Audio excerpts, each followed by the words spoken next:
Today's episode of the Duke Basketball Report podcast are brought to you by the boys of Bird Campbell, PA, your Duke-centric law firm. Lawyers by vocation, but Duke grads by the grace of God. Tucker Bird and Jamie Campbell say, go Duke or go home.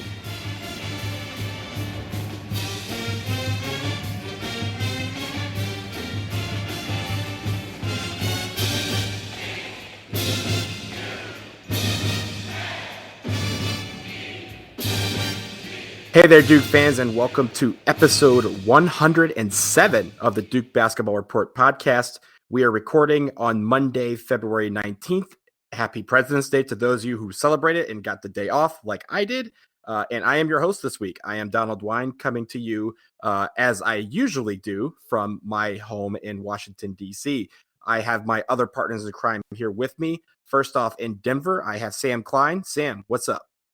Hey, I did not have the day off today, and I was struggling through work because I was at a bachelor party this weekend in New Orleans for one of my longtime friends, and we had a good time. I won't tell you every little thing that happened, but I will tell you that on Saturday night, we were at a bar, and Woody Harrelson came in, and so we all met Woody Harrelson at the bar in New Orleans, and that was really cool. That's actually pretty cool. Did you have a hand grenade? I had no hand grenades. I have been to New Orleans once before, and I learned my lesson about the sugary drinks. So I entirely avoided all the things that come in plastic cups, like the hurricanes and the hand grenades and all that silly stuff. And my body is thanking me for it, at least in a small part today, because I made those very mature decisions. Attaboy. That's how you do it. You did New Orleans correctly. I'm sure you ate some good food too. Yes. We had an excellent time. Oh, okay. Sorry. So what happened there? What happened? Hey, Jason. Not clear. I don't know what's happening, but Jason Evans is here too. He's in Atlanta. Jason, say hi to the people. So the funny thing is, I was kind of waiting for you guys to stop because I was going to go, Sam's talking about New Orleans. All I can think of are beignets because beignets are like New Orleans, Café Du Monde. I mean, like, it's the best dessert that mankind has ever invented. And I'm sort of waiting for you guys to reach the end of your thought, and nothing happened. We both just kind of reached the end of the thought at the same time. I did eat approximately 4 beignets. So four dozen or just 4? Just 4, but I made sure to, like, reapply the powdered sugar to them. So I really feel like I got plenty of beignet. There you go. It's almost worth hanging out in Café Du Monde in the winter time and waiting for someone with a cold to come in and sneeze, because you can just see the powdered sugar, it goes everywhere. Oh, that sounds awful. That is awful. Terrible, Jason. Oh. Do not do that. Okay, let's get into some basketball. We have a really packed show for you tonight. Let's start with the most recent game. Yesterday on Sunday, Duke traveled to Little John Coliseum in Clemson, South Carolina to take on the Tigers. And after a really back and forth affair, they emerged victorious 66-57. It was really weird. It was 57-57 with 1:30 left, and we ended up winning by 9, which is a great story. Sam, I'm going to start with you. Give me your quick takes of how that game went to you and what you saw. So this is good. I just finished watching the Clemson game about 20 minutes ago because, as I said, I was away for the weekend, did not have access to the TV while I was out and about with my friends on Sunday. So I will say a few really important things about the Clemson game. Number one, Clemson is a very strong team. We talked about that in the preview. The defensive performance that Duke put on in Little John was arguably their best of the season. They held Clemson to only 57 points. And I especially wanted to highlight Grayson Allen, who was probably as aggressive, if not more aggressive, than he's been all year on both the offensive and defensive ends. I know that in the second half, he missed some shots, but I think that this was one of his most complete games of the season. And he was rewarded as such with a National Player of the Week honor, including and an ACC Player of the Week honor. And I, in particular, I thought that his contributions on the defensive end were really strong. To that end, I thought that the entire team on defense played really well. Duke basically stayed in a zone the entire game against the Tigers, and it seemed to work really well, especially when they were able to get back quickly from the made shots and pressure Clemson a lot. This is something that Clemson has done successfully against Duke in recent years, and it was cool to see the Blue Devils kind of turn the tables on them. They got a bunch of steals in the half court and in the back court that led to easy baskets. So I think that those were the most important things. And I want Jason to react first, and then I kind of want to sort of get into the Marvin Bagley discussion and how the team has changed a little bit in his absence. And I think it does center around Grayson Allen, but I do want to hear Jason's thoughts on that Clemson game, because he actually, I think among the three of us, was the only one that got to watch it without knowing the outcome before he finished watching the game. Right, Jason? That is correct. And, it's so interesting that you say you want to talk about how the team has changed, because there are two really significant things that have changed about Duke in the past three games. One is, as you mentioned, Marvin Bagley is not playing. We hope, we expect, we think he will be back very, very, very soon. Perhaps even the Louisville game that comes up in just a couple of days. But without Marvin Bagley, it has changed Duke on offense, and it's changed Grayson Allen. And you mentioned some of that, but the thing I really want to talk about is the other change. The other change is that Coach K, and we've talked about this on the podcast a good bit. I feel like I have sort of quietly advocated for this for a long time. Coach K has come around. Duke is a zone team now. And it was after the Virginia Tech game that Coach K said, we played almost exclusively zone, and that's what we're going to be going forward.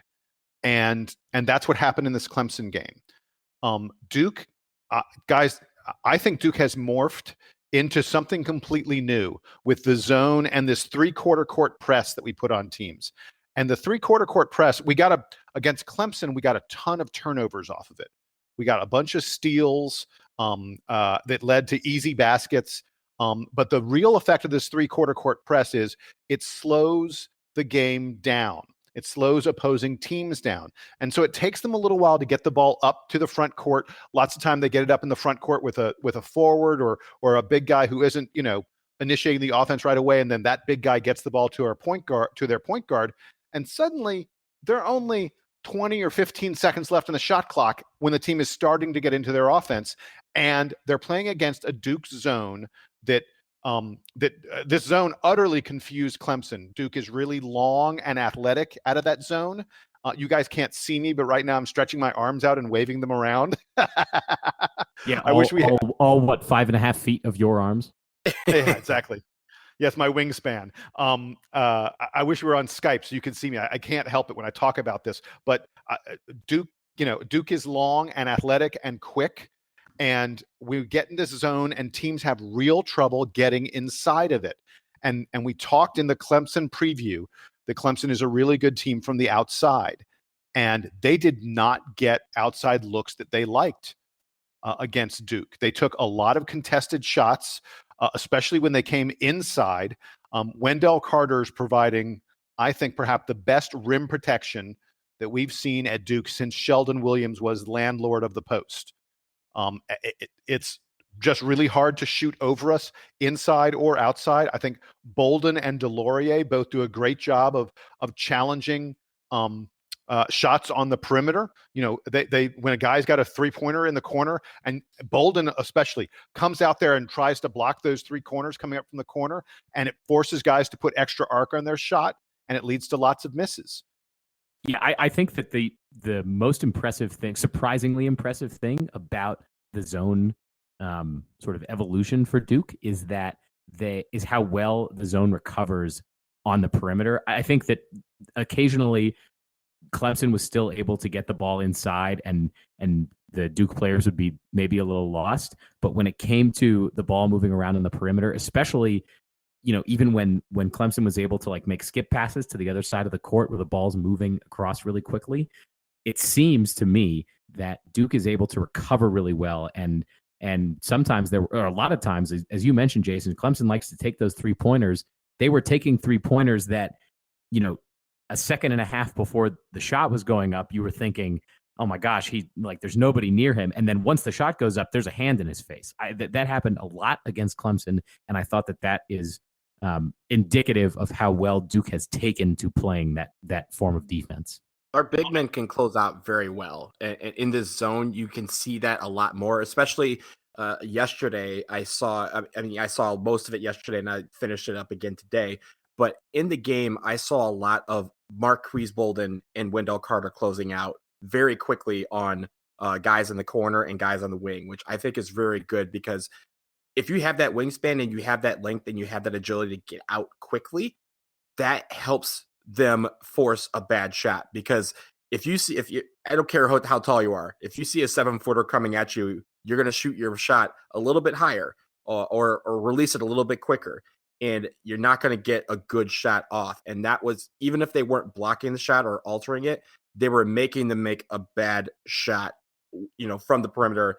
And we were able to go out and run. We got a lot of transition points of that, especially Grayson Allen had a layup, I believe, in the first half, and then a dunk in the second half as well on some of those things. So you didn't mention someone, but someone who absolutely deserves mention if we're going to talk about what Duke did on defense, which is the story of the week, in my opinion. If you look at the scores from the two games, Duke's defense, Duke suddenly getting it on defense is absolutely the story of what's going on with this team. We have to talk about Javin DeLaurier. Yep. He got his first career start against Clemson. First time in his career starting. He played 30 minutes in that game. And his energy, his ability to help on defense.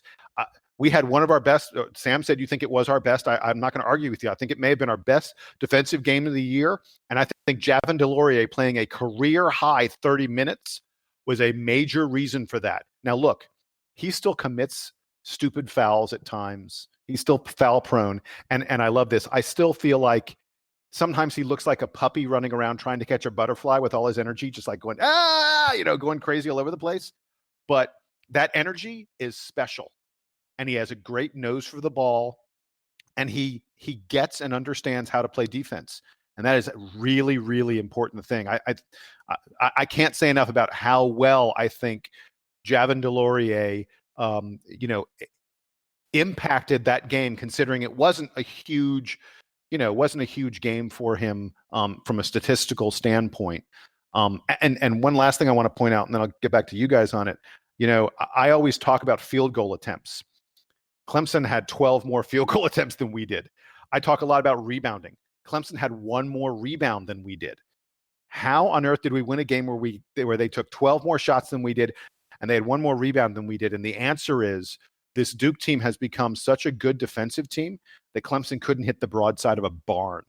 We only scored 66 points, and yet we won this game with ease, in terms of final score. And actually, most of the second half, Duke was leading, 6, 8, 10 points or so. Clemson made a run. They tied it up. It was exciting. But again, Duke only scores 66 points and wins the game by 9 points. That's unheard of for this Duke team. Are we slowly morphing into Virginia Light?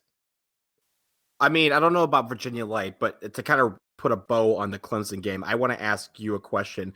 I think it was 2 podcasts ago, we were talking about how, and I think Sam was referring to this as well, we were talking about how the big men play with each other and how that was going to evolve without Bagley in the middle of that, because as you guys have said before, the big men have been playing before Bagley got injured. They were subbing in for each other, and they were playing with Bagley.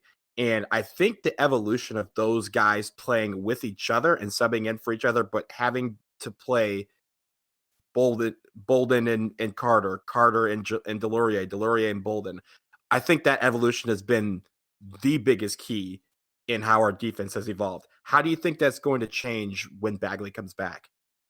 Oh, man.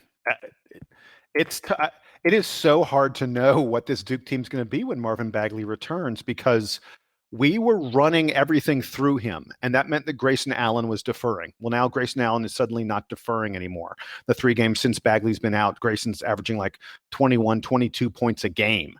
I mean, Grayson Allen looks like the first team All-American that everyone expected him to be now that Bagley isn't there.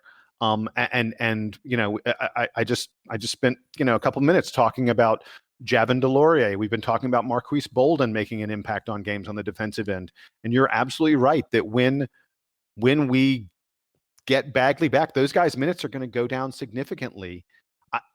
It's really interesting. It's hard to say what Duke's going to become. Ideally, fingers crossed, I hope that we'll be able to, it's not like Bagley is worse than these guys at various aspects of the game. If anything, Marvin Bagley is certainly better on offense, and his athleticism allows him to be incredibly, and his quickness, allows him to be incredibly effective on defense, I would think. Especially in a zone where he isn't, guarding a guy and having to worry about switching and hedging and things like that, which I think were things that gave him some trouble and, give a lot of Duke freshmen trouble when they play man-to-man.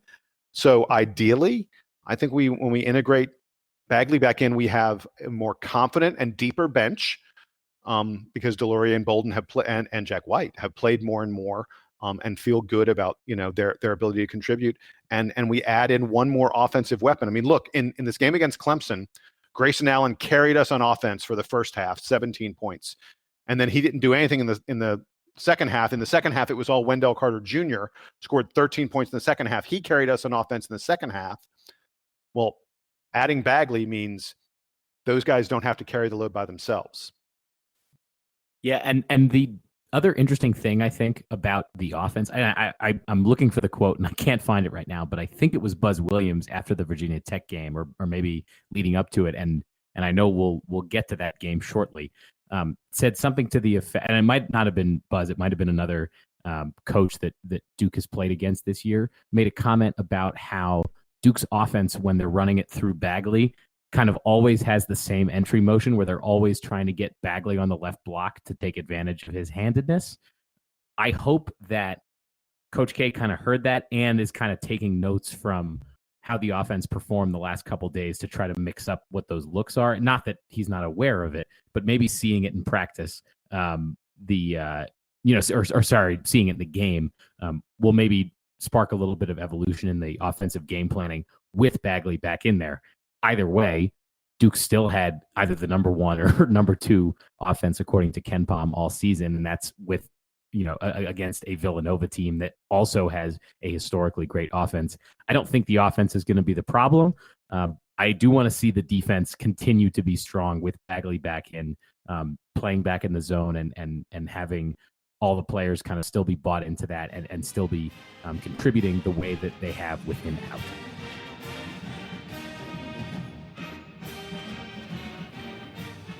Okay, before we jump ahead to the preview of the games this week, let's jump back in time to Valentine's Day, where we played Virginia Tech at home. We eased away with a 74-52 victory. And I want to start with you, Sam, again. Sam, give me your breakdown of what we did in this game and how we played.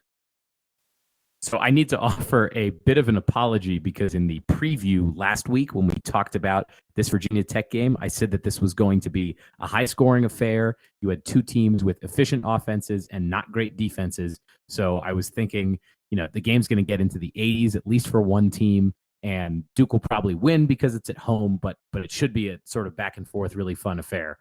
Virginia Tech decided to just not make any shots in this game. They only scored 52. Duke's defense was bothering them, and when they were getting open shots, they were just missing them. So I think the big takeaway from this game was this, I think, was the first complete defensive performance from Duke, and that was before the Clemson game, which I think was more impressive because it was against a better team. But the defense looked great against Virginia Tech. The most important stat from that game is that Virginia Tech only grabbed 3 offensive rebounds the whole night, and Duke got 25 defensive boards. There's no way you're going to beat a team like Duke when you only rebound 3 of your 28 opportunities on missed shots. That's Virginia Tech did. That is an unreal stat. I'm so glad you brought it up. They got good. 3 offensive rebounds the entire game. Oh, it's stunning. It's stunning to even think about 3 offensive rebounds in one game. It's like nothing. And we destroyed them on the boards. Like you said, that's a huge part of what happened in this game. The other thing is, I'm echoing stuff that you already talked about, but they were able to get the ball down to the baseline a couple times in the first half, especially against our zone. But we figured out sort of the play that they were running there, and once we sort of shut them off from piercing the inside of the zone, they went cold at one point in the second half, from shooting over the zone, and they got nothing. That we blew them out of the building because they could not score for the longest time. And Duke just went down and kept on scoring because we were fairly hot from the perimeter, and we hit almost 50% of our threes. Grayson Allen had 7 3-pointers on his way to scoring 25 points. You mentioned, Sam, one thing in the preview where you talked about them being a really high-scoring, powerful offensive team. One thing that I mentioned in the preview is that they play 4 small guys around 1 big guy, and that I said, that'll be one of the keys to see if they can still rebound out of that. Well, the answer was no. Playing 4 smalls around 1 big was a disaster against Duke, and the rebounding story, I think, was a major part. Duke out rebounded them 36-19. That we almost doubled them in rebounds. Yeah, so it's not surprising Duke won this game by 22 points.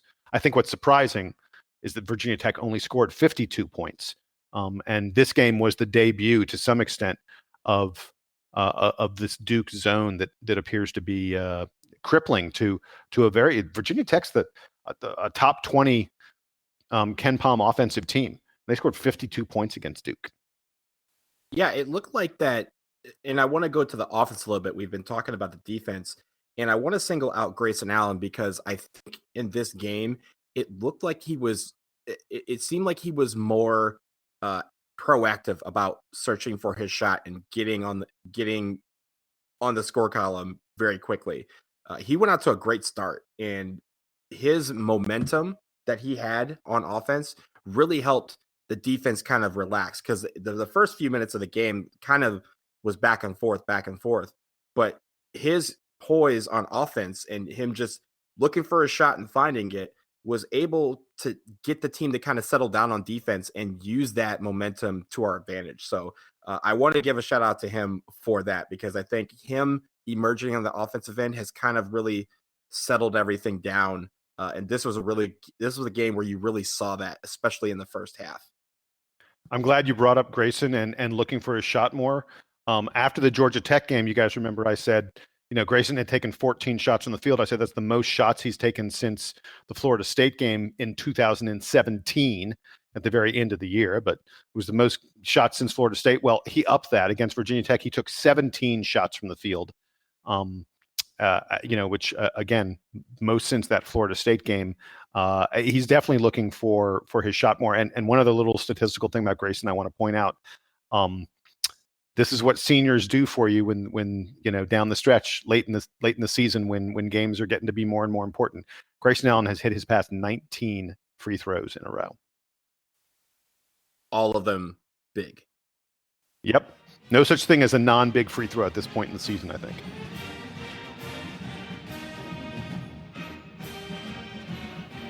Okay, earlier last week, we had the privilege of interviewing a Duke legend, a national champion, a former captain, and still one of the most popular Blue Devils of all time. Yes, people, that's all one person. So let's take you back to last week, where we had a pre-recorded interview that we did with the man, Quinn Cook.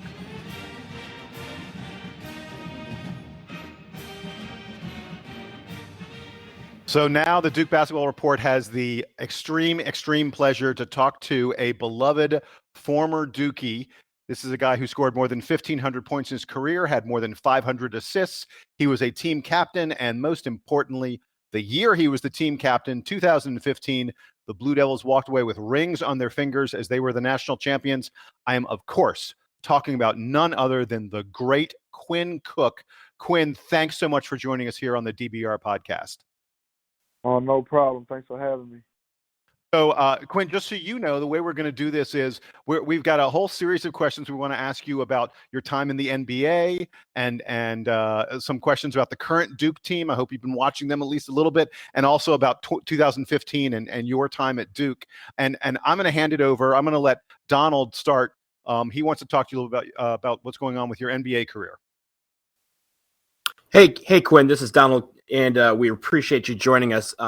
So we want to start with your NBA journey, and you keep getting on short stints with teams. You've been on a couple of teams, but it seems like it's hard to break through and stick in the league. Has it been frustrating at all during your career so far? No, it's my path. I always, try to remain, positive through anything, and take care of what I can take care of, control what you can control, and I know I have a long career in the league, and I appreciate it more. Yeah, when you're going back and forth between the league and the G League, but when you're in the G League, you've been posting some incredible stats. Most folks say you are the best player in that league. How have you improved your game since you left Duke, and how has that applied to what you're doing right now? Just taking what I learned, from Coach K, Coach Capel, Shire, Coach James, Nolan, all my coaches there. Just take what they taught me while I was there. Coach Will, our strength and conditioning coach, and I apply it to my everyday life. I just see myself getting better and better just listening to what they taught me in college, and it's my confidence just growing, and then my success that I've had. When I had my opportunity to play in the NBA and summer league and stuff. So, with confidence and work, good things can happen. So I'm just staying positive and, just trying to stay ready for my opportunity. And you've gotten to play with some of the best players in the world. You've played with LeBron James. You've spent a lot of time this year with the Golden State Warriors.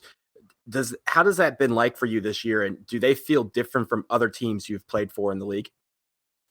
Yeah, definitely. It's a dream come true, for me to have a chance to play with LeBron, play with my childhood friend Kevin Durant, learn from Steph, Draymond, just be in this organization. I mean, it's a dream come true for me. Having Steve Kerr as my coach, and having guys that I've looked up to my whole life as teammates and mentors and big brothers to me. I'm just very fortunate, and I just try to be a sponge around those guys and take what I learned from them and implement it into my own career. Loved it all, Quinn. This is Sam. I'm going to ask you a couple questions now, kind of talking about Duke. The first thing I want to know is, have you gotten a chance to watch this year's edition of the Blue Devils? And of course, kind of what do you enjoy the most about watching them? And then what are the things that you see from a distance you think that they need to improve on to be real serious national championship contenders? I think the biggest thing for me is, it can be anybody's night.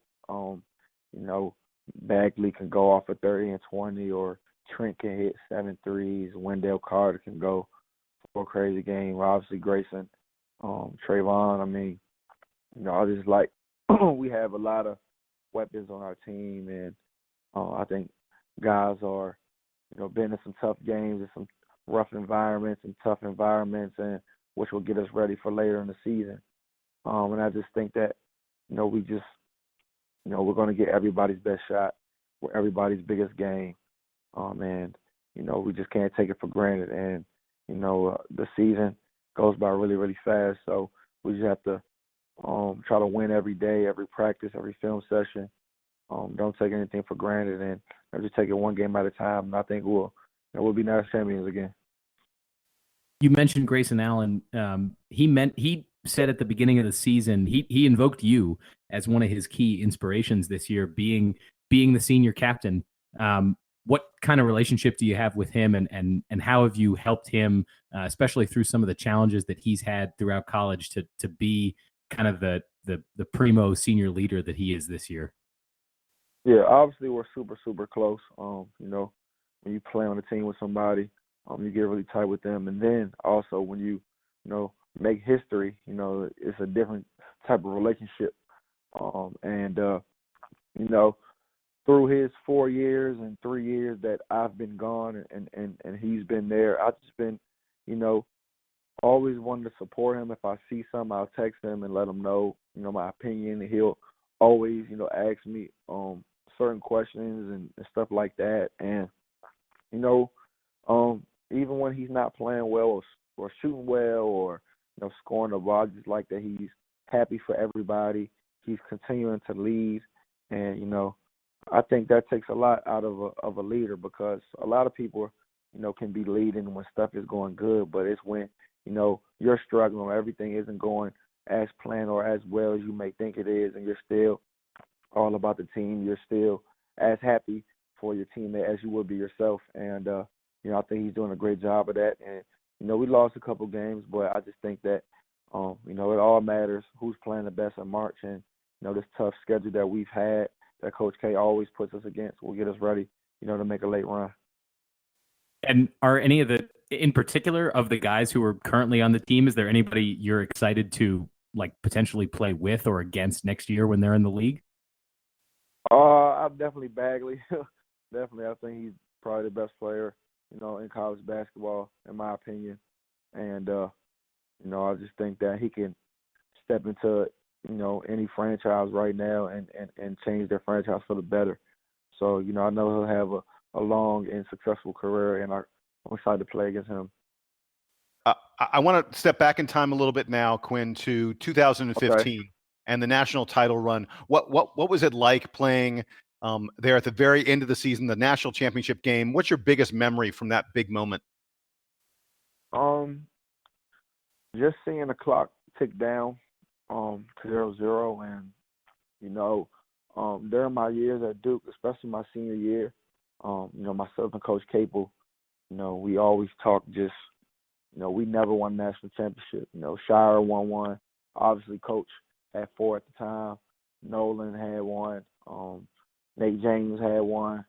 And, and I just felt like, me and Capel, we talk basketball all day, every day. And, he was close in 94, lost in Arkansas as a player, and he never been back as a coach. So we just became obsessed with, getting back there and winning. And, I literally will watch, random 98 national championship or 2005 or 2010. And I would just watch, how the team would celebrate, what were their emotions. So the one thing that I remember was just the clock hitting 0-0 and, me replaying everything that I told myself I was going to do. I was going to find my mom and my sister and get them a hug and then find Coach. And, just everything I told myself I was going to do, I did. And that was really all that came to my mind.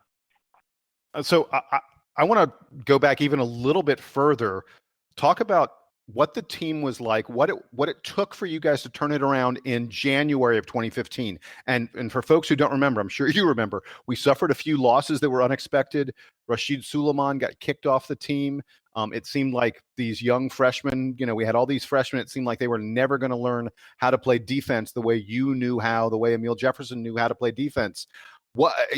Talk about what the mindset was then back in January of 2015 when it looked like there was no way the season was going to end the way it ended. Well, I mean, the biggest thing for us was coming in, to the summer, to the season. Our Coach K, all our coaches, especially Coach Will Stevens, our strength and conditioning coach, he, emphasized winning every day. Whether it was conditioning workout, whatever it was weights, if it was pickup, we wanted to win every day. So, you come in with great talent. You have great talent coming back. And, I thought we got along. I think, it was the most genuine group that I've been around. I mean, guys, wanted to hang out, off the court, all day long. And when we beat Wisconsin at Wisconsin, I knew we had a legitimate chance of winning it all. And, you can start to feel yourself a little bit. And, leading up to the NC State and Miami game where we lost 2 in a row, Coach, was warning us, if we don't, play better, we're going to have to lose to learn. And we had 3, I want to say 3 straight games where, we didn't play as well. And then, we lost 2 and we had to go on the road into Louisville, a top 10 team. and beat them, and we responded. And it was just freshmen playing like upperclassmen, upperclassmen, playing like upperclassmen, and us just believing in one another. And I think that's why we got it done. So one thing I wonder a little bit about is in your 4 years at Duke, you saw the team transition from being a team that mostly relied on older guys to one that mostly relied on one and done freshmen. Yeah, and lots of Duke fans talk about, sort of missing guys like you that they fell in love with over the course of 4 years. Do you miss getting to watch Duke players stick around for a little while? Well, I mean, you got Grayson now. You had Emil, you had Matt Jones. Marshall Plumlee was there for 5. I mean, they're still there, and I think that's what makes Duke so special. It's the older guys who sacrifice for the young guys, and also take the young guys under their wing and show them the way. I think that I was able to play with a lot of one and dones. I was also to play with some great guys who graduated: Ryan Kelly, Seth Curry, Mason Plumlee, Miles Plumlee, Tyler Thornton, Josh Harrison. I mean, all those guys who stayed the 4 years, really implement and show the world what Duke basketball is, because they're under Coach K for 4 years. And I think the freshmen come in and they're so talented, but they all sacrifice and buy in to Duke basketball, and I think that's what makes it so special, and I think that's why we've been so successful. So it's a great situation that we've adapted to the one and dones, and I think the one and dones who's come here, they learn in their short tenure here. Jason Tatum, Brandon Ingram, Luke Kennard was 2 years. I mean, they learn, and they're obviously super successful at the next level. So I think the mixture is great, and I think it's great for college basketball. Okay, so we're almost done. Again, thanks so much for joining us and telling us about both your career and your time at Duke. It is time for the question that I ask every single former Duke player, and I always ask them for their best Coach K story. We've heard some fabulous ones over the years, stories about Coach K bringing a samurai sword into the locker room and stuff like that. So it's your turn, Quinn Cook. Give me your best story about your time with Coach K. I think the one thing about Coach K that I don't really have a particular story, but he always made it about the team now. It was never about, what he had done, what this team had done, what that player had done, what recruit can come in and do this. It was always about this team now. I can remember, my freshman year, my third collegiate basketball game was when he, broke the record 903. He beat Bob Knight's record. And, everybody was so happy for him. It was during the NBA lockout, so all his pros came back, and, everything was about Coach K. And, he had like a 30-minute segment on ESPN, on SportsCenter. I mean, everything was just about him. And he was just so just concerned about our team. We beat a good Michigan State team, and he was just so, like, in the moment. Like, he didn't care that he knew he would get 903, so, he just was all about our team. And then also my last game, the national championship, I can remember me saying in the locker room, that's 5. And he was like, no, that's 1. That's 1 for us together. And, I mean, this is the best coach to ever coach basketball, and he's just always concerned about this team and the team at hand. And that means a lot to the players, because especially at Duke, all the success that they've had, and then all the recruits that they get, and the potential, chances that they have in the future, he's always just so consumed of his team now. And that meant a lot to me. I know that means a lot to every other player, and that's what makes him the greatest. Well, you said it right. That was a great answer, and that is 100% correct. And Quinn, we just appreciate so much you taking the time to chat with us here on the Duke Basketball Report podcast. We wish you all the luck in the world, although it seems like you don't need it. You're kicking butt in the G League. I know you're getting chances with the Golden State Warriors. We are certain you're going to be a long-time professional basketball player in the NBA. Thanks again for joining us, and congratulations on all the success you've had so far. Oh, no problem. Thanks for having me. Have fun.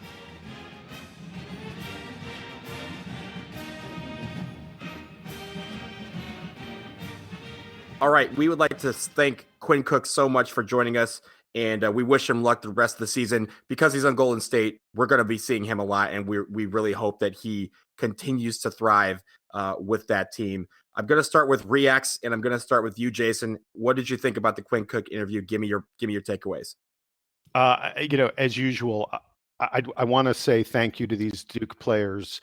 I reach out to these guys, I reach out to PR folks, and I try and see if I can get these Duke players to come on and tell us a couple stories. And, it's so great when they do, because the insight they can give us, there's nothing the three of us cannot match the stuff that Quinn Cook knows about. The story that stuck out to me, the thing that he said that I was like, wow, that was the moment, was when he talked about looking at tapes of old Duke teams celebrating victories and using that as a way to motivate himself when he was a senior, and how, he looked at these past games, these past Duke teams, and he would watch them celebrating, and he said, I want to be able to do that.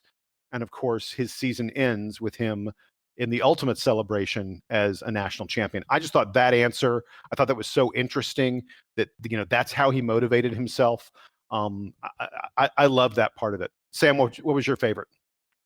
I liked when we asked him about the current team, how he still feels like he's there with them. And among former Duke players who are playing professionally, he has one of sort of the hardest lives right now, right? Is his past few years, he's been back and forth between the G League, which is not, I don't think, a very fun experience. You don't make much money. You're traveling around in a bus. You're in the minor leagues. He's back and forth between there and the NBA. He's bounced between a couple different franchises, and through it seems like he's paying attention to everything going on with the Duke program. Now, obviously, there are still guys on the team, Grayson Allen, I think, being the only one left for him this year. But, in recent years, guys who he's played with. So he's, been on the teams with them. So those connections are still there. But when he's talking about the current team, he's like, oh yeah, we need to do this and we need to do that. And it's like, he's totally plugged in with them. He knows exactly what's going on. He knows who, he knows who all the good players are. Obviously, I don't know how you could be a sports fan these days and not know about Marvin Bagley, but I appreciated that. I think that it speaks to Quinn and also to the program in general, just how tight they are with each other. And I think that's fun for us as fans to see, because, one of the sort of the casualties of the whole one and done era is that it feels like that the program isn't necessarily as cohesive as it was, maybe back in the day. Quinn obviously is a 4-year player, but he feels like he's as invested in the program and in the school and in the players and coaches as any of his predecessors, including, guys like his friend Nolan Smith and even going back earlier than that.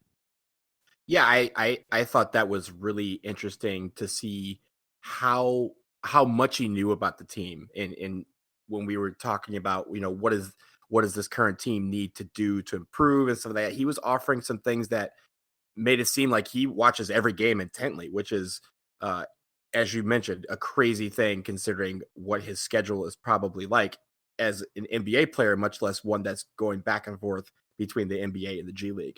But I really enjoyed that. I enjoyed his comments on Grayson as a leader. And I know we even alluded to the fact that that Grayson had pointed out he had learned a lot from Quinn in his leadership. And I thought that was really interesting that he talked a little bit about what Grayson Allen had improved on, and kind of those qualities that he's seeing. And the final thing that I thought was interesting was the fact that when we were talking about what players he would want to play with or against in the NBA, the first one he mentioned was Marvin Bagley. Now you're thinking, yeah, that's probably an easy answer, but he basically called him a game changer for any franchise. And I think that is obviously something that Marvin Bagley is probably saying that is high praise coming from a guy with the career that Quinn Cook had and someone who's in the league and is playing with the best players in the world. To call someone a franchise game changer, that is a heap of praise for a 19-year-old.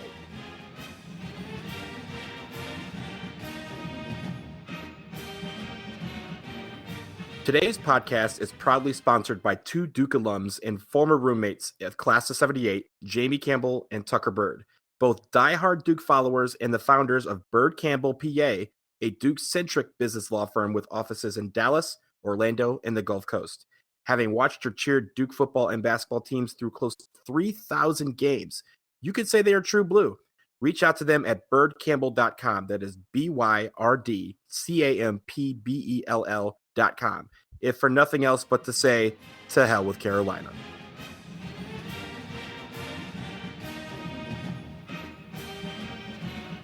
Okay, now that we are done with the past, let's look towards the future. This week we have two games coming up. First, on Wednesday, we will have a game against Louisville in Cameron, a 9 p.m. tip-off on the East Coast. And Jason, I'm going to start with you. What can we expect to see Wednesday night against the Cardinals? Well, Louisville's record looks pretty impressive. They are 18-9 on the season. They are 8-6 in the ACC. And you look at that and you go, oh, these guys are pretty good. But the reality is they haven't really beaten anyone all that good. Their best wins, they won at Florida State. They won at Notre Dame. I mean, those are decent wins. Those are not bad. They won at home over Virginia Tech. But that's kind of it for good wins. They haven't beaten anyone close to Duke's quality on this season. Now, make no mistake, they have the talent to play with Duke. They have the athleticism. They have the physical ability to compete. But I feel like their coach, David Padgett, is just a little bit out of his league. This was a team that was in the preseason top 10. This is a team who has guys who are going to be playing in the NBA. And they're in a position now where they're going to need some upsets down the stretch to even make the NCAA tourney. And here's what I'm talking about. Their next four, their previous game, they played North Carolina and they lost. Their next four games, the final four games of the regular season, they are at Duke, at Virginia Tech, home to Virginia, and at NC State. That's four tourney teams, three of them on the road, two of those teams among the top five teams in the land. It will not be at all surprising if Louisville goes winless the rest of the regular season, and if they then miss the NCAA tournament. Now, in terms of what the team is like, in terms of names and things like that to remember, Louisville, they're really deep. They play about 9 or 10 different players, so don't think about foul trouble being an issue for these guys. Their best players are junior forward Deng Adele and senior point guard Quentin Snyder. They're the only two guys in the team who really can create their own offense. Adele has NBA athleticism. There's no question about that. And his shot is pretty good from the outside, but this is mostly a guy who's trying to score in the mid-range game and trying to score with his athleticism around the basket. They've got a good front line. Anytime I preview a team, when you're playing against Duke, you have to talk about what that team can do from a rebounding standpoint. What can it do inside? And Louisville has good front line with they got a junior named Ray Spalding who gets 9 rebounds a game and almost 2 blocks a game. And they've got a senior, Anas Mahmoud, who Duke fans should remember. He destroyed us last year. He's probably the best shot blocker in the ACC. He blocks more than 3 shots a game. So this is a good defensive team. This is the type of team where you look at their roster and you go, they should be able to play with Duke. But to be honest, it'd be surprising if they won this game. Like I said, they simply have not beaten anyone close to Duke's quality on this season. I think they're not a very good outside shooting team. And I think the new Duke zone is going to force them to shoot a lot from the outside. And I expect, especially playing on the road, that Louisville's going to have a lot of trouble. And the last thing I'll say about them, I mentioned David Padgett being a little bit out of his league. I mean, he got thrown into this job out of nowhere. Went away suddenly. It feels like David Padgett probably is coaching his final games at Louisville. I don't think they're going to keep him. I think that they're going to find someone else. He's just not ready for this gig. The one guy that I wanted to talk about was Mahmoud, because I just wanted to remind Duke fans about what he did to us last year. And I'm glad, Jason, that you brought up him and in general Louisville's front line and their depth, because you look at like the minutes per game for their top guys, and it's lots of double-digit minutes. So Duke's not going to be able to kind of grind them down. I think that they should be able to match up with them size-wise, but I do want to see Duke figure out how to play against all those big guys for Louisville, because if any of them gets in foul trouble, that they bring in more guys. Because Mahmoud doesn't start. Mahmoud comes off the bench for them. So they're really deep, like you said. But the key, of course, is the coaching. And Padgett was not ready for this job. He didn't. I don't think he necessarily wanted this job. And you kind of have to feel bad for him a little bit, because he did get thrown into it in October. It was, if you'll recall, right before the season started that this whole FBI thing happened. And I know we're going to probably talk about it here a little bit more in a bit. But I expect Duke to do well against Louisville. I am curious to see how we play against their size and how well that zone defense holds up against them. The one thing I noticed about Louisville that I've seen them play maybe 5 or 6 games this year is they may not turn the ball over a lot, but they just don't play smart. And I don't know how to really describe it other than, late in games, there are stretches where they just make bad decisions with the basketball. They take bad shots. They have bad fouls or they throw the ball away. It's weird how because normally Louisville is one of those teams that they play hard, they play tough, and the mistakes they make are a result of that. They go after loose balls and they get fouls. But this team just doesn't seem to play well together. They don't seem to play smart. And that's where teams have really exposed them lately. So it'll be interesting to see how they do that especially against this new and improved defense that we have. How do they take care of the basketball? Because if we can force them into turnovers, we're going to run them pretty handily. And after Louisville, we have another game coming up on Saturday night. We will also in Cameron. We will play Syracuse. And Sam did a little bit of digging in on the Orange. So, Sam, what do we need to do to beat them? So, everybody keep your jackets on. Syracuse is coming to Cameron Indoor on Saturday night, like Donald said. And so Syracuse has had a bit of an up and down season. They started ACC play pretty badly. They were 1-5. They've now climbed back to 7-7 in conference. So they're probably on the bubble for the NCAA tournament. They are looking to get some wins down the stretch, although they do have to come into Cameron for one of their final 4 games. So I would say that as far as Syracuse on defense, the zone is working really well for them this year. They are 11th in defensive efficiency, according to KenPom. And I very much hope that Marvin Bagley is back for this game, because both he and Carter, I think, are going to be effective zone breakers from the middle. We talk about how the way to beat the zone is to have good passing out of the middle, out of the free throw line area. And hopefully, if you have guys who can pass in there, they're also able to shoot. Carter, I think, is going to be able to do that, especially if he's paired with Bolden underneath. But I would like to see Bagley playing that role. I think that's a place where he's going to strive. And, the driving ability for Duke, especially from Grayson Allen and Trevon Duval, a little bit neutralized against a really good Syracuse zone. That being said, Duke is really going to make their bones on defense in this game. Syracuse's offense is rated 109th nationally. That's pretty bad. When Duke's defense is bad, they're like in the 90s, and we like freak out about it. So Syracuse's offense worse than Duke's defense at its worst. They are led by junior point guard Frank Howard, who is not the former Washington Senators slugger. He's actually a 20-year-old guy. And then sophomore Tyus Battle, who we've seen before and who I believe Duke recruited actually pretty briefly. Battle averages nearly 20 points a game, and Howard puts in 15 and also dishes out 5 assists a game. The key here for Syracuse on offense is that they're a really bad 3-point shooting team. Nobody on the team is shooting more than like 36%. And the only guys on the team who really take 3-pointers for them are Battle and Howard, who I already mentioned, and then their big man, O'Shea Brissett. those are the only guys on the team that have taken more than 23s this year, and between them they are shooting 33%. So the zone defense for Duke should be pretty effective against Syracuse. One of the downfalls of the zone, I talked about how you sometimes want to get the ball inside. The other way to beat it, and this is kind of the trick way to beat, or is the more obvious way to beat it, I think, and can work if you're really good at it, is 3-point shooting. Syracuse doesn't have that. So Duke should be able to pack it in.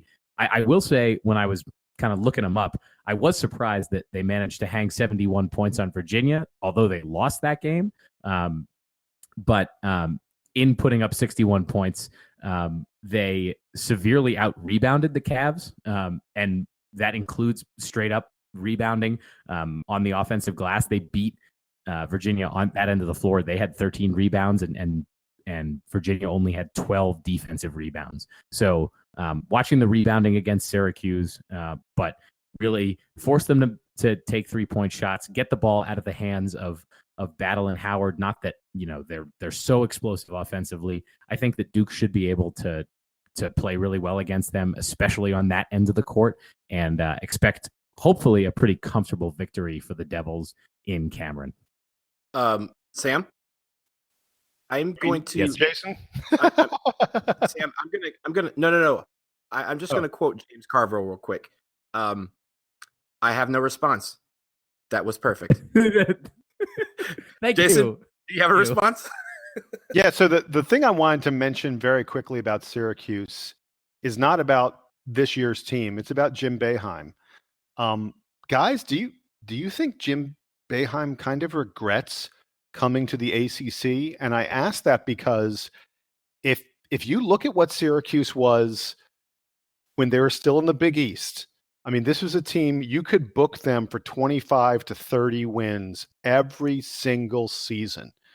This was a team that was routinely in Sweet 16s, Elite Eights, making Final Fours, and they came to the ACC. Their first season in the ACC in 2014, they won 28 games. Syracuse had two very memorable games against Duke. Mm-hmm. Yes, yeah. Since that year, the past 4 years, they haven't won 20 games, not a single time.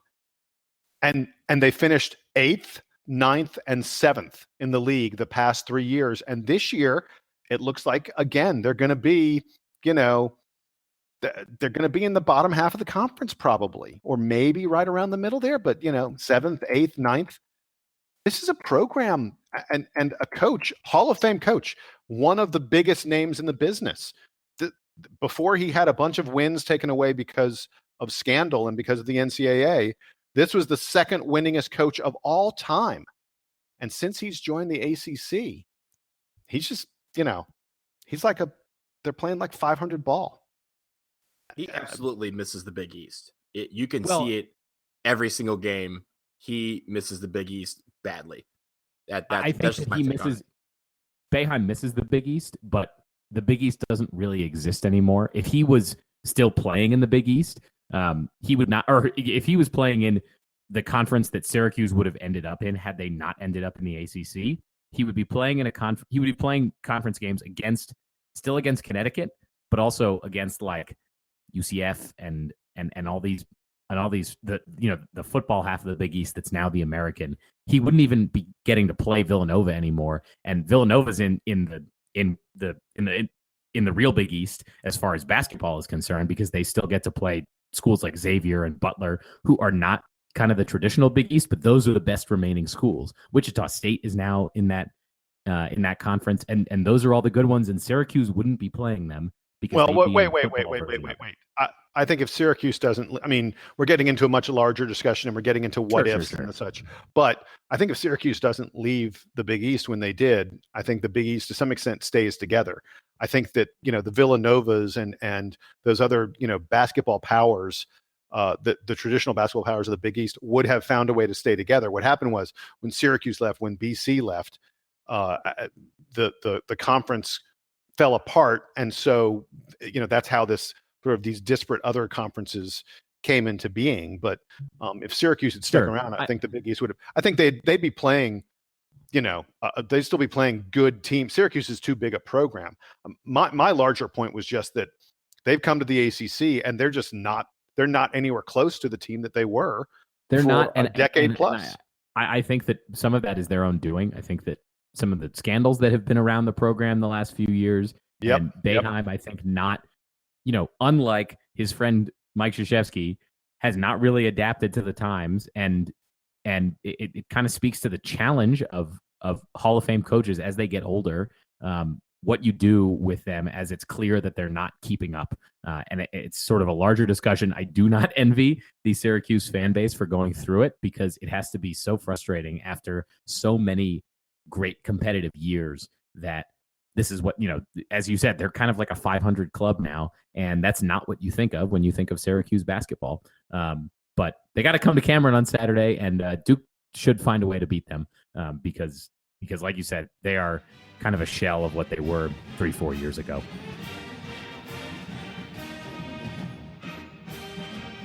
And now we're going to get into a bit of news that has been dominating the basketball landscape for the past few days.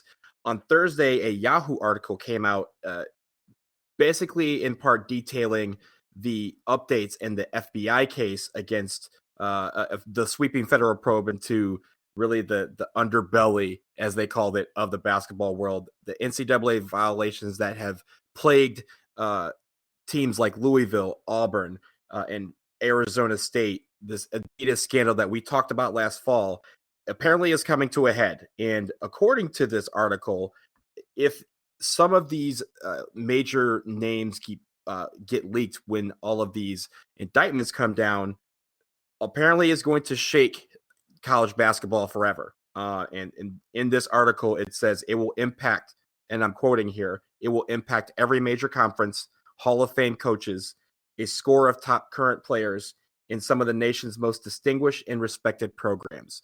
Now, obviously, this has gotten everybody thinking, who could these programs be and how many are we talking about?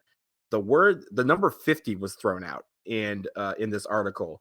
And it even goes a lot deeper. They even said that if it comes out in time, it's to the extent that some of these teams may not be able to play in the NCAA tournament. So I'm going to start with you, Jason. There's a lot to unpack with this article, and just really the where do you begin with this discussion? Well, the first place you begin is to point out that the FBI doesn't leak. I mean, we know it's kind of amazing that Yahoo has this article, that reporters would have sort of the bare bones of this scandal, but not have any names. We don't know anything. We have all this speculation, and we have people saying, oh, it's going to be bad, but they can't articulate exactly how it's going to be bad. They can't articulate who it's going to be bad for. The cases of the assistant coaches that were caught up in this FBI scandal and this FBI sting, those assistant coaches and the such, I believe, go on trial. They go, that their trials start in October. And I think as we get closer and closer to October, we're going to learn more and more. There will be filings that will be made in court, and there will be, lawyers and the such will start to talk. If there are gag orders, and I'm pretty sure there are gag orders right now, those gag orders will be lifted as we get closer and closer to the trial. But right now we're at a point where everyone's wondering and everyone's speculating, but no one knows anything. So a lot of Duke fans, I think, are concerned that we could be one of the teams that get caught up in this. I mean, when you're talking about something that these sources say involves a Hall of Fame coaches, Coach K is in the Hall of Fame, and there are not that many Hall of Fame coaches in college basketball right now. There are guys who may get there eventually, but there are not that many current Hall of Fame coaches. And Duke has been, the past few years, the top recruiting school, which means we get the best guys. We get the guys who everyone knows are going to be big players in the NBA. And guys like that are guys that you would think would be prime targets for these unscrupulous agents, for these unscrupulous shoe companies that want to curry favor with these guys before they are multimillionaires. Give them a little bit of money, give them some nice stuff, and then they'll remember you when they earn the huge bucks. So that's why I think why all the Duke fans are very concerned and worried that we could be involved in this. I'll say this. Yeah. Sam, do you want to jump in on this? You got a thought on this? I did want to address kind of the Duke angle of this, and this is a taking some evidence and speculating from it on my part.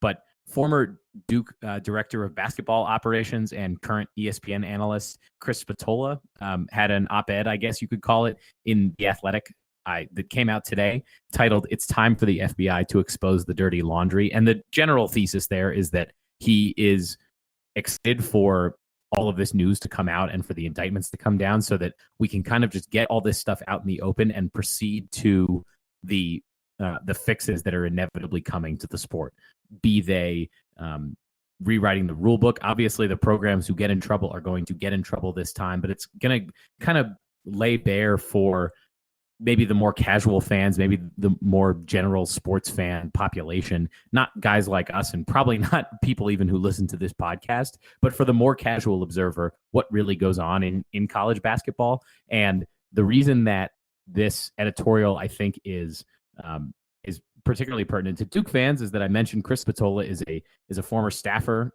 for Duke basketball. He's one of Coach K's sons-in-law, and the article is really quite bold. If you get a chance to read it, if you have a subscription to The Athletic, I recommend it. But it kind of leads me to think that Duke is probably not, at least to their knowledge, going to be named in this thing, because Chris Spatola is not an active member of the Duke program, but he's definitely a member of the Duke family. And it would look particularly bad if he wrote this article and then it came out that the major program that he's most associated with is right in the middle of it. So as you point out, Jason, there aren't that many Hall of Fame coaches. There aren't that many teams who are currently, big time national championship contenders and succeeding on the recruiting trail. But Roy Williams, John Calipari, Bill Self, there are other programs out there that aren't Duke.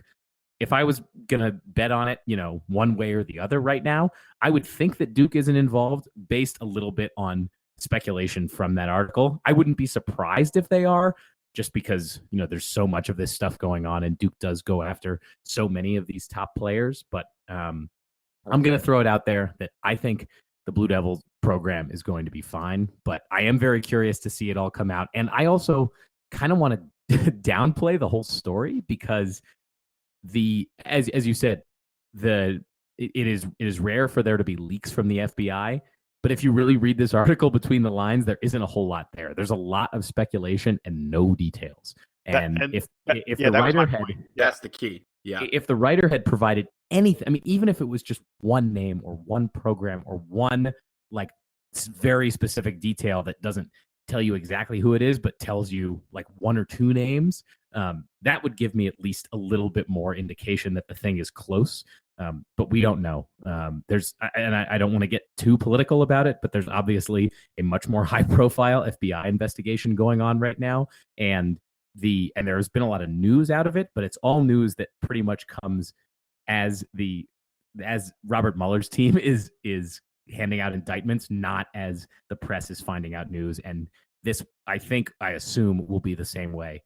We'll find out when court documents come out, when stuff has to be public, not when investigators are leaking bits and pieces to the public, because honestly, there's no benefit to them to doing this. They're not on the NCAA's timeline as far as like the school year or the tournament. They're just going to do it as they do it. And we'll hear about it as it happens. I do think that it is a very scary thing for the NCAA because they don't control that timeline.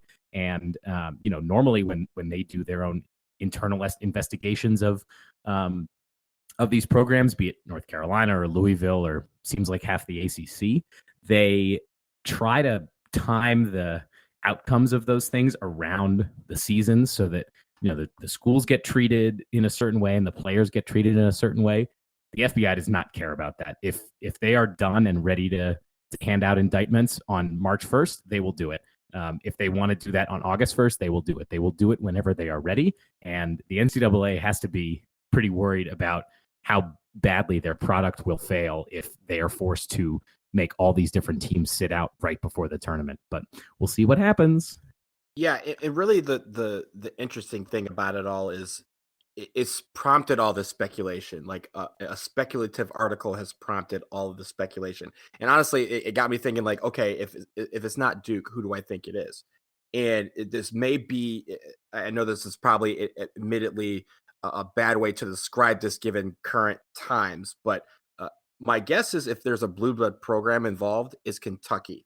And I think if you are a program or a fan of a program in the Southeastern Conference, they're probably very worried because a lot of the initial filings centered around a couple of SEC programs, but also, and like I said, this is probably a bad way to describe this, but the SEC treats recruiting like an arms race. And even in football, they are always going after each other. They're always going behind each other's backs, and they're trying to do everything and anything that they can to get a particular recruit to sign a letter of intent with their school. And I think that has transferred over to basketball. And so I would be very worried if I were in the SEC because I think a lot of this is stemming from them trying to one up each other. And in the process, a few of them have gotten caught. It might be where that is just the tip of the iceberg, but it remains to be seen. Jason, did you have one more thing about it? Yeah, I've got two really quick points I want to make on this. The first one is there's something that Sam said that is absolutely correct, and I want to expand on it. Sam said, when he's talking about the Chris Spatola article, he said he doesn't think that Duke believes that they are involved. Duke doesn't know that they're involved. I 100% agree with that. But I'm going to add something now, and I think that this is probably going to be the case with a lot of these programs. I think that the programs may not know they're involved, but when everything comes out, they'll find out they are. And they'll find out they are because a player or two or three or five were getting money under the table. And the school didn't know anything about it. And, you know, the school didn't take part in it. The school wasn't encouraging the agent or the person from the shoe company to do that. But I think the agents and the folks from the shoe companies were doing it on their own. So Duke may not think they're involved, but I can't say that I'll be completely shocked if it comes out that someone who's played for Duke in the past couple of years, maybe someone who's even on the team today, got money from someone and that the FBI knows about it. Because I think there's just way too much of that stuff going on for it not to have affected, you know, someone who came to Duke. And, you know, I'm not sure. I'll have a tough time blaming the program if that's the case. We had this happen at Louisville, and that was different because the situation at Louisville where there was a recruit, Brian Bowen, who was being paid. Wait, it wasn't Brian Bowen. What was the guy's name? That was it. It was Brian Bowen? Good. Oh, yeah. The situation at Louisville where there was a recruit, Brian Bowen, who was being paid is different because Louisville knew about it. And apparently the FBI has tapes of Louisville assistant coaches talking about getting a payment to Brian Bowen. I think it's going to come out that there will be guys who got paid where the program knew nothing about it. And maybe it'll be Duke. So that's the first thing I wanted to say. The second thing I wanted to say was, in the long run, this is a good thing because this is going to be yet another impetus for change. People are going to look at the problems of college basketball and they're going to say, look at how awful things are. We must fix this. And that is a good thing. And that's all I got. And I think, and to close it out, that change is going to start at the top. And I think if this comes out and it's even remotely close to what this article claims it's going to be, the NCAA better start thinking about clearing house and getting new people in there who can rewrite the rule books and make all this right. Because if there's going to be a systematic change in the NCAA, the people who are currently in charge cannot be the people in charge of fixing it. Amen, brother.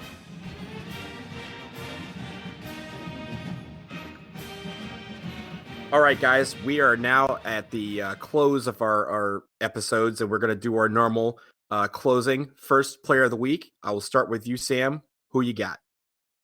Ooh, I was hoping I was not going to go first because Obviously, I am deciding between Grayson Allen and Wendell Carter. So I am going to give it to the guy who did not win any major awards this week. I don't think. Maybe he won ACC Rookie of the Week, but I don't think he did. Anyway, he had 2 double-doubles against both Virginia Tech and Clemson. Was great on defense, like we already talked about. Had some really nice plays at the rim at both ends of the court. So my player of the week is Wendell Carter Jr. Jason. I think it's really great that you identified Wendell Carter Jr., a guy who I've picked for player of the week for like 3 or 4 weeks in a row. But the guy who actually was player of the week was Grayson Allen. And he wasn't just player of the week for Duke. He was player of the week for the ACC and for the entire country. This past week, he led Duke in scoring. He led Duke in assists. He led Duke in steals. And Duke won every game. Grayson Allen, player of the week. For everything that Jason just said, I'm going with Grayson Allen as well, because he was the best player in college basketball last week. And honestly, every time you saw him on the court, he was the best player on the floor. He played the best of anybody on the floor. And I think his play helped spur on a lot of the other great performances we saw from other players on the Duke team. So Grayson Allen gets 2 nods. Carter gets 1. And by the way, Grayson Allen, welcome back, because he had been a shadow of himself for about a month. And it's nice to have you back, Grayson. 2 weeks in a row, he's won Player of the Week honors from somebody here at the DBR podcast. We love him. All right, guys, parting shots time. I'm going to start with you, Jason. What do you got? So what I got is a incredibly successful Duke team, not the basketball team. I'm talking about Duke lacrosse. Tip of the cap to the Duke lacrosse team, which they're ranked number 1 in the nation. And they played the number 3 ranked Denver. Sam, what is the University of Denver? The Pioneers, go Pios. That's my other squad. The Denver Pioneers. Well, they lost to Duke, but it really was an incredibly dramatic, exciting game. Duke was trailing 12-8 at the end of 3 quarters, and they absolutely caught fire in the final frame. They scored 7 unanswered goals. They ended up winning the game 15-12. The fact that they played a team as good as Denver and they outscored them 7-0 in the final quarter of the game is really impressive. Duke improved to 3-0 on the season. A freshman, a guy named John Robertson, led Duke with 4 goals. Our player of the year candidate, Justin Gutterding, scored 3 goals and assisted on 3 others. Huge win for the Duke lacrosse team. And we will be following their progress. They look like they are poised for another very memorable, likely perhaps championship season again for the Duke lacrosse guys. Sam? Pitchers and catchers reported this week, and but it was snowing and extremely cold here in Denver this week. So I'm not exactly ready for baseball season, but it is right around the corner. Hopefully the Tigers are going to do a lot better this year, because I have bad news for you, Donald. No, you don't have bad news, because you're not going to say nothing. Because it hasn't happened yet. Yeah, it hasn't happened yet. Anything can happen. That's right. My parting shot, I am going to give a shout out, because yesterday, when I was in Asheville, North Carolina for the weekend, enjoying some time with friends, I got to see Black Panther, and holy crap, it is an amazing film. I hope everyone out there, if you haven't seen it yet, you have to see it, because it is phenomenal. I'm going to go to work. I can give you like 12 million thoughts about it, but I'm going to go resident movie critic Jason Evans. Jason, have you seen it yet? And am I right? Because the answer is yes, I'm right. The answer is yes, you're right. Yeah, I saw a screening of Black Panther early last week. It is a unusual superhero movie in that I don't think that the action and the sort of superhero superness is what makes it such a great film. I think it's a great film because of the characters. And I will say that I think the most interesting thing about the movie is that the bad guy, a character named Eric Killmonger, the bad guy is perhaps the most compelling and most interesting character in the entire film. And his motivations, lots of time in these movies, the bad guys, the villains are like, oh, I want to destroy the world. Ha ha ha ha. This guy, his motivation is understandable. It's well explained. It makes perfect sense. And even though I left the movie and I said, look, I don't agree with what he was doing. He's the bad guy for a reason. And what he wanted to do was not a good thing. I understand why he felt the way he felt. And it's a film that has a tremendous political message, I think, messages about society and some of the inherent racism that has existed for forever in mankind. It's a fascinating film from that standpoint. I'm glad you brought it up, Donald. And it is going to be a central touch point in the cultural conversation for years to come. You know, Hollywood always believed that other than like the Tyler Perry films, you couldn't make a movie for Black audiences and be successful.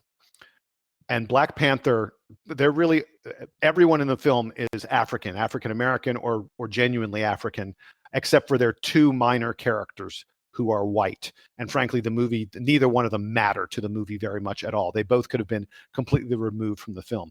This is a film about the African experience, is a film about African Americans. And the old maxim that Hollywood thought you could make a successful film like that would appeal to a wide audience.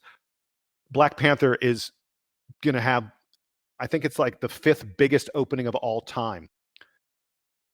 There's no question now that the notion that a film like that can't appeal to a wide audience, that has been blown away. That's gone. And I'm really glad for that. I would just say this should put it into perspective that I think if people have heard my take on Black History Month and how this was a very important film for the Black community, just in the sense of it being, like you said, a Black movie, a predominantly Black cast, a Black protagonist during Black History Month, during All-Star Weekend, which NBA All-Star Weekend is one of those events for the Black community that is super important. On that weekend, do you know what Black Panther has estimated to pull in in 3 days? $235 million. That is incredible for any weekend, but to have it on a weekend where there was so much pulling that the Black community could have put themselves into, for that to happen on this weekend is nothing short of astounding. And that means that not only did the Black community show up and show out like I was at the movie theater, but everyone else did. And that means that this movie really sold and won the hearts of all of America. And that is something that we are absolutely proud of today. And I think that's going to do it for this week's episode of the Duke Basketball Report podcast.